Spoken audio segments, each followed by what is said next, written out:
Well, it's shocking to think that a unit of one can solve any problem. We need bigger amounts of a response to this. It is kind of crazy. It sends a bad message. But perhaps looking at it on the positive side, this is a catalyst for change. It's really a war cry for all of the consumer advocates that say, no, really, we need to move forward. We are all patients. We all need help. We all need to participate in the health information technology ecosystem as equals. We need to have the ability to access information, to get it, all the kinds of education around the information that we do have. Because it's really about getting access to care when you need it, and to get appropriate care, and to do as much as you can for yourself, and to say no to unnecessary care. Well, we can't do any of those things without first knowing the care we've had, understanding the care we're having. So it's disappointing to see this rule somewhat cut us off at the knees. Mm-hmm. Now, on the other side, Pollyanna side, I think that once doing the right thing is easy to do, the numbers take care of itself. So that's my hopeful side, but I am also very much in support of Farzad's idea of a day of reckoning. Let's make sure that we get 1 million patients asking for their medical record all at the same time and see how that works.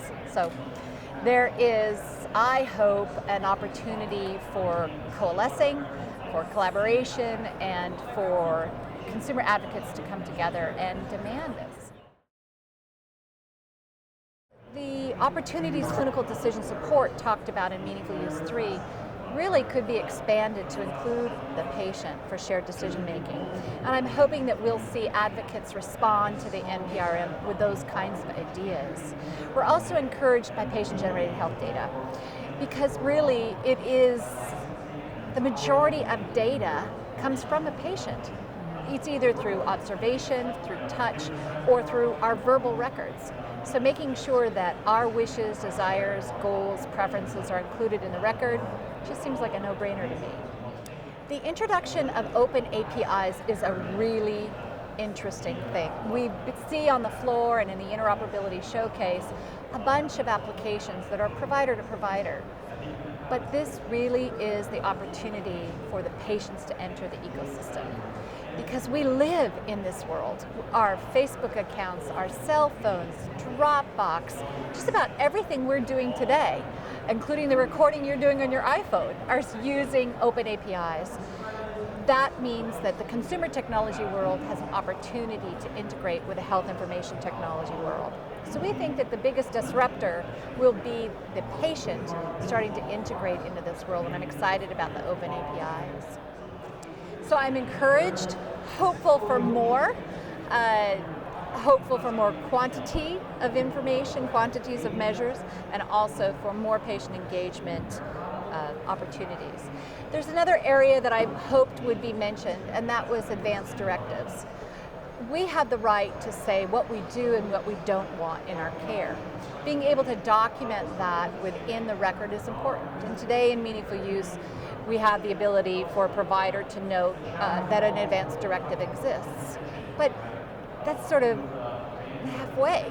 We really need to know what patients want in their care. And so we're hopeful that patient-generated health data will include advanced directives going forward. It's just one other way to instruct the doctor about our values, goals, and preferences. What excites me most, and I think what should excite patients most, is the building upon data liberation, being able to get our data, having transparency, having the ability to have every time I have a digital touch with my own record, I have an opportunity to have an informed touch, where I can see and understand my own care, my own record. It's really important. The first step is liberation of data, the second step is understanding that data, and the third step is sharing decisions around that data. So it's all good. It's just going to take time, take some change management, take some radical ideas and a bunch of us activists, but I think we're getting there, and I'm very, very hopeful. I heard today earlier that as patient advocates, we are engaged, enraged, and hopeful, and I think that says it all.